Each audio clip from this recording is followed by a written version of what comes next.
எல்லாருக்கும் வணக்கம். நான் ஹரிஸ் மாறன். ஃப்ளைட் ஆக்சிடெண்ட் ஆகிறது ரொம்ப ரேராக நடக்கிற விஷயம்.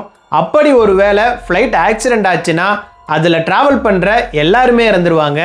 ஆனால் ரொம்ப ரேராக தான் ஃப்ளைட்டில் ட்ராவல் பண்ணுறவங்களில் சிலர் உயிர் பிழைப்பாங்க. அப்படி ஒரு வேளை உயிர் பிழைச்சாலும் கை கால்கள் இழந்தோ இல்லைனா நிரந்தர பாதிப்புகளோட தான் உயிர் வாழ முடியும். ஆனால் இப்போ நாம் அப்படி ஒரு ஃப்ளைட் ஆக்சிடெண்ட்ல இருந்து உயிர் தப்பிச்ச 17 வயசு பொண்ணோட ஒரு நம்ப முடியாத சர்வைவல் ஸ்டோரியை தான் இப்போ நாம் பார்க்க போகிறோம். வாங்க வீடியோக்குள்ளே போகலாம்.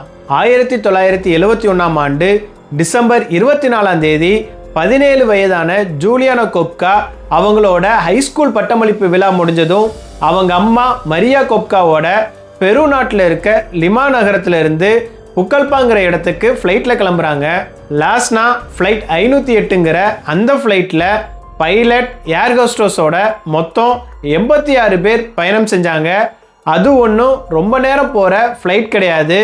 லிமாவிலேருந்து புக்கல்பாக்கு வெறும் 1 மணி நேரத்தில் போயிடும். ஃப்ளைட் கிளம்புனதும் எல்லாமே நல்லா தான் போயிட்டு இருந்துச்சு.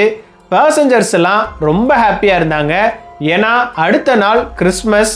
ஆனால் கொஞ்ச நேரத்திலேயே வானிலை திடீர்னு மோசமாகுது. பயங்கரமான மழையோட மின்னலும் அடிக்க ஆரம்பிக்குது. ஆரம்பத்தில் பேசஞ்சர்ஸ் எல்லாம் பயத்தில் கத்துனாலும் அவங்கள ஃப்ளைட்டோட கேப்டன் சமாதானப்படுத்தினாரு. ஆனால் திடீர்னு ஒரு பெரிய மின்னல் ஃப்ளைட்டோட ரெக்கையை தாக்கிருச்சு. மின்னல் தாக்குனதில் ஃப்ளைட்டோட பவர் எல்லாமே கட் ஆகுது. ஃப்ளைட் ஃபுல்லாக ஒரே இருட்டாக இருக்குது. எல்லாமே முடிஞ்சிருச்சுன்னு ஜூலியானா அம்மா அவங்ககிட்ட சொல்கிறாங்க. கொஞ்ச நேரத்திலேயே ஃப்ளைட்டோட இன்ஜினும் செயலிழக்குது. கட்டுப்பாட்டை இழந்த அந்த ஃப்ளைட் கீழே விழ ஆரம்பிக்குது. உள்ளே இருந்த பேசஞ்சர்ஸ்லாம் பயத்தில் கத்த ஆரம்பிக்கிறாங்க. அந்த ஃப்ளைட் அப்படியே 2 பகுதியாக உடைஞ்சி ஜூலியானாவோட அம்மா அவங்க கண்ணு முன்னாடியே வெளியே தூக்கி வீசப்படுறாங்க. கொஞ்ச நேரத்திலேயே ஜூலியானாவும் தூக்கி வீசப்படுறாங்க. 3 பேர் இருக்க சீட்டில் அவங்க இருந்தாங்க. சீட் பெல்ட் போட்டிருந்ததுனால அவங்க அந்த சீட்டோட சேர்த்து தூக்கி வீசப்பட்டிருந்தாங்க. விபத்து நடந்த இடத்துக்கு கீழே தான் உலகத்திலேயே மிகப்பெரிய காடுகள்னு சொல்லப்படுற அமேசான் காடுகள் இருந்துச்சு. வெளியே வீசப்பட்ட ஜூலியானா கீழே விழ ஆரம்பிக்கிறாங்க. ஹெலிகாப்டரோட ரெக்க சுத்துற மாதிரி அந்த சீட் சுத்த ஆரம்பிக்குது. ஜூலியானாக்கு இந்த உலகமே ரொம்ப வேகமாக சுத்துற மாதிரி இருந்துச்சு. அவ்வளவு வேகமாக அந்த சீட் சுத்திக்கிட்டே கீழே விழ ஜூலியானா உடனே மயங்கிடுறாங்க. அமேசான் காட்டுக்குள்ளே விழுந்த ஜூலியானா சுமார் 20 மணி நேரம் மயக்கத்திலே இருந்தாங்க. அதுக்கப்புறம் அவங்க கண்ணு முழிச்சு அந்த சீட்டில் இருந்து சீட் பெல்ட்டை ரிலீஸ் பண்ணிவிட்டு எழுந்திருக்கும் போது தான் அவங்களுக்கு நடந்த கொடூரம் கனவு இல்லைன்னு உணர்ந்தாங்க. நடுக்காட்டில் தனியாளாக அவங்க மட்டும்தான் உயிர் தப்பிச்சிருக்காங்கன்னு அவங்களுக்கு தெரியுது. அதிர்ஷ்டவசமாக அவங்களோட வாட்ச் தொடர்ந்து ஓடிட்டு தான் இருக்குது. அப்போ டைம் காலை 9 மணி. பயங்கரமாக மழை பெஞ்சிட்டு இருந்துச்சு. ஃப்ளைட்டில் இருந்து கீழே விழுந்ததில் அவங்க உடம்பு ஃபுல்லாக ஒரே வலி. அவங்கனால எழுந்திருச்சு நடக்கவே முடியலை. அதோட மழையில் வேற பயங்கரமாக நனைஞ்சிருந்தாங்க. வேற வழி இல்லாமல் அந்த சீட்டுக்கு கீழேயே சுருண்டு படுத்துட்டாங்க.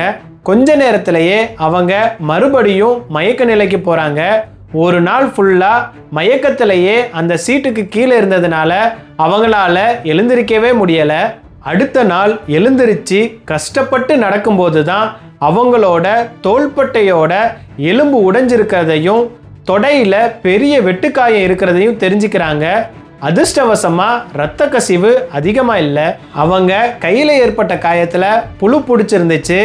அதனால் அவங்க கையை சர்ஜரி மூலமாக அகற்றணுமோன்னு அவங்க ரொம்பவே பயப்படுறாங்க. அவங்களால எதுவுமே செய்ய முடியாத நிலையில தான் இப்போ இருக்காங்க. ஆனால் பின்னாடி தான் டாக்டர்ஸ் ஜூலியானாவோட முதுகெலும்புலையும் எலும்பு முறிவு ஏற்பட்டிருக்குன்னு சொன்னாங்க. ஆபத்து வேலைகளில் உடலில் சுரக்கிற அட்ரினலின் ஹார்மோன் காரணமாக தான் ஜூலியானாக்கு எந்த வலியையும் உணர முடியலைன்னு டாக்டர் சொன்னாங்க. நீண்ட முயற்சிக்கு அப்புறம் அவ்வளவு வலியிலையும் அவங்க தொடர்ந்து நடக்க ஆரம்பிக்கிறாங்க. முதலைகள், பாம்புகள், விஷப்பூச்சிகள் நிறைஞ்சிருக்க காடு தான் அமேசான். அதில் இருந்து தனியாக தப்பிக்கிறது மிக சவாலான விஷயம். அங்கே தான் ஜூலியானாக்கு அவங்க அப்பா கற்றுக் கொடுத்த நிறைய விஷயங்கள் ஞாபகம் வருது. அவங்க அப்பா ஒரு சுவாலஜிஸ்ட். உயிரினங்கள், தாவரங்கள், காடுகளை பற்றி நிறைய தெரிஞ்சவர். ஜூலியானாவோட சின்ன வயசுல அவங்க தங்கியிருந்த வீடும் இதே மாதிரியான காட்டுப்பகுதியில் தான் அமைஞ்சிருந்துச்சு. அதனால காட்டில் எந்த ஒரு அசாதாரண சூழ்நிலையிலையும் எப்படி உயிர் தப்பிக்கிறது பற்றி பல விஷயங்கள் ஜூலியானா சின்ன வயசுலேயே தெரிஞ்சு வச்சுருந்தாங்க. இதுதான் அவங்க உயிர் தப்பிக்கிறதுக்கு பெரிய காரணமாகவும் அமைஞ்சது. உடனே வேற யாராவது உயிரோடு இருக்காங்களான்னு அவங்க தேட ஆரம்பிக்கிறாங்க. ஆனால் அவங்களுக்கு கிடைச்சது எல்லாமே டெட் பாடிஸ் தான். அவங்களோட அம்மாவையும் தேட ஆரம்பிக்கிறாங்க. ஆனால் அவங்களுக்கு எந்த தடயமும் கிடைக்கவே இல்லை. அதனால் உயிர் வாழ்கிறதுக்கு தேவையான உணவு, ட்ரெஸ், மெடிசின்ஸ் ஏதாவது கிடைக்குதான்னு அந்த உடைஞ்ச ஃப்ளைட்டுக்குள்ளே தேட ஆரம்பிக்கிறாங்க. இப்படியே அவங்களுக்கு 4 நாட்கள் கடந்துருச்சு. அதுக்கப்புறம் இந்த காட்டில் இருந்து வெளியே போகிறதுக்கான வழியை தேடி நடக்க ஆரம்பிக்கிறாங்க. ஆனால் திடீர்னு ஒரு பெரிய கழுகு கீழே வந்து உட்காருது. அப்போதான் அங்கே மேலும் சில டெட் பாடிஸ் இருக்கதை ஜூலியானா கவனிக்கிறாங்க. அவங்களோட அம்மாவா இருக்குமோன்னு பயத்தில் ஓடி போய் பார்க்குறாங்க. ஆனால் அது அவங்க அம்மா இல்லை. இப்படி திக்கு தெரியாமல் நடந்து போகிற நாட்களில் கூட மீட்பு பணிக்காக வர்ற ஃப்ளைட்டோட சத்தத்தை அவங்க கேட்க தவறல. ஆனால் அவங்க கீழே இருக்கிறத காட்டிக்க அவங்க கிட்ட எதுவுமே இல்லை. அது மட்டும் இல்லாமல் அங்கே 20-30 அடி உயரத்துக்கு அடர்த்தியான மரங்கள் இருக்கிறதுனால கீழே இருக்க ஜூலியானாவை மீட்பு பணிக்காக வர்ற ஃப்ளைட்டில் இருக்கவங்கனால பார்க்க முடியலை. இப்படியே நாட்கள் போயிட்டே இருக்கு. உயிரோடு தப்பிக்கணும்னா ஃபஸ்ட்டு இந்த காட்டில் இருந்து வெளியே போகணும். அவங்களுக்கு வேற வழியும் இல்லை, ஹெல்ப் பண்ணுறதுக்கும் யாரும் இல்லை. ஆனால் காட்டில் தண்ணீருக்கு மட்டும் பஞ்சமே இல்லை. மழை பெய்கிறப்போ தண்ணீரை சேகரித்து அவங்களால குடிக்க முடிஞ்சது. ஆனால் உணவை தேடுறது அவ்வளவு ஈஸியாக இல்லை. காட்டில் இருக்க பழங்கள், கிழங்குகள் எல்லாத்தையும் சாப்பிட முடியாது. ஏன்னா ஏதாவது ஒன்றில் விஷம் இருந்தால் கூட அவ்வளவுதான். அதிர்ஷ்டவசமாக அவங்க ஃப்ளைட்டில் ஒரு சாக்லேட் பாக்ஸை ஏற்கனவே கண்டுபிடிச்சிருந்தாங்க. அந்த பாக்ஸ்லையும் கொஞ்சம் சாக்லேட் தான் இருந்துச்சு.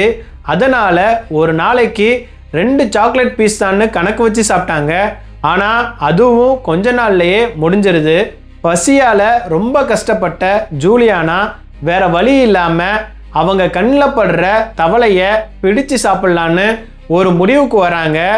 ஆனால் ரொம்ப பலவீனமாக அவங்க இருந்ததுனால ஒரு தவளையை கூட அவங்களால பிடிக்க முடியலை. பின்னாடி தான் அதெல்லாம் விஷமுள்ள தவளைன்னு அவங்களுக்கு தெரிய வருது. அப்போதான் ஒரு நீரோடையை கண்டுபிடிக்கிறாங்க. ஜூலியானாவோட அப்பா காட்டில் தொலைஞ்சு போயிட்டா ஒரு நீரோடையை கண்டுபிடிச்சி அது ஓடுற திசையில் அதோட போனால் காட்டில் இருந்து தப்பிக்கிறதுக்கான வழி கிடைக்கும்னு சின்ன வயசில் சொன்னது அவங்களுக்கு ஞாபகம் வந்துச்சு. பல நீரோடைகள் இணைஞ்சு தான் ஆறா ஓடுது. அதனால் ஈஸியாக காட்டில் இருந்து வெளியே போக முடியும். இந்த ஐடியாவை தான் ஜூலியானா ஃபாலோ பண்ணலான்னு முடிவெடுக்கிறாங்க. ஆரம்பத்தில் சில நாட்கள் வெயிட் பண்ணி உயிர் பிழைச்சவங்க யாராவது இருந்தால் அவங்களோட சேர்ந்து உயிர் தப்பிச்சிடலான்னு நினச்சாங்க. ஆனால் அது ஆபத்துன்னு உணர்ந்து இந்த காட்டில் இருந்து வெளியே போகணும்னு முடிவெடுத்தாங்க. நடந்து போயிட்டு இருக்கும்போது அவங்களோட ஒரு காலில் இருந்த ஷூவை தொலைச்சிட்டாங்க. இதனால் தரையில் இருக்க பாம்புகள் பற்றின பயம் அவங்களுக்கு அதிகரிச்சிச்சு. அதோடு மட்டும் இல்லாமல் அவங்களோட கண்ணாடியையும் தொலைச்சிட்டாங்க. இதனால் அவங்க பார்வையிலையும் தெளிவில்லை. அவங்களோட இன்னொரு ஷூவை தரையில் தடவி பாம்புகள் எதுவும் இருக்கான்னு சோதனை பண்ணிகிட்டே நடந்தாங்க. நீரோடை இப்போது பெரிய ஆறா மாறி இருந்துச்சு. கொஞ்ச தூரம் போனதுக்கப்புறம் அவங்க முன்னாடி ஒரு சின்ன போட் இருக்கதை பார்க்குறாங்க. ஆரம்பத்தில் இது கற்பனைன்னு நினச்சாலும் பக்கத்தில் போய் அந்த போட்டை தொட்டு பார்த்ததும் அவங்களுக்கு அது உண்மைன்னு புரிஞ்சது. சந்தோஷத்தில் ஜூலியானாக்கு தலைகால் புரியலை. உடனே அந்த போட்டில் ஏறுறாங்க. அது நீரோட்டத்தில் தானாகவே போகுது. அவங்கனால துடுப்பை பிடிக்கவே முடியலை. ஏன்னா ஏற்கனவே அவங்க கையில் பயங்கரமாக காயம்பட்டிருந்துச்சு. ஜூலியானா மறுபடியும் மயங்கிடுறாங்க. கொஞ்ச நேரத்துக்கு அப்புறம் எழுந்திரிச்சு பார்க்கும்போது போட் ஒரு கரையில் ஒதுங்கி நின்றுச்சு. ஜூலியானா அங்கே ஒரு குடிசையை பார்க்குறாங்க. ஆனால் அவங்களால போட்டில் இருந்து கீழே இறங்கவே முடியலை.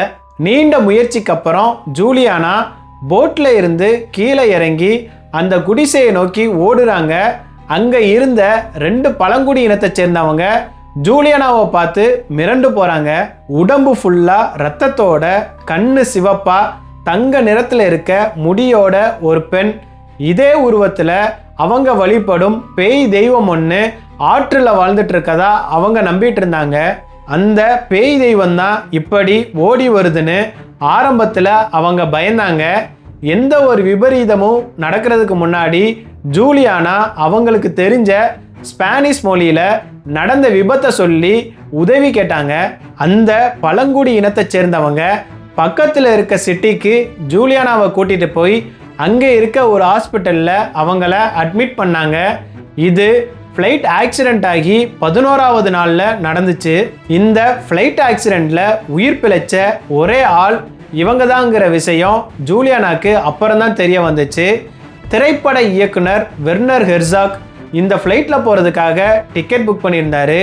ஆனால் கடைசி நேரத்தில் அவரால் அந்த ஃப்ளைட்டில் போக முடியலை.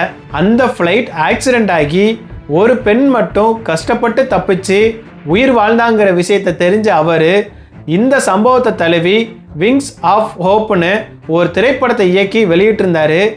மீண்டும் இன்னொரு வீடியோவில் உங்களை வந்து சந்திக்கிறேன். See you.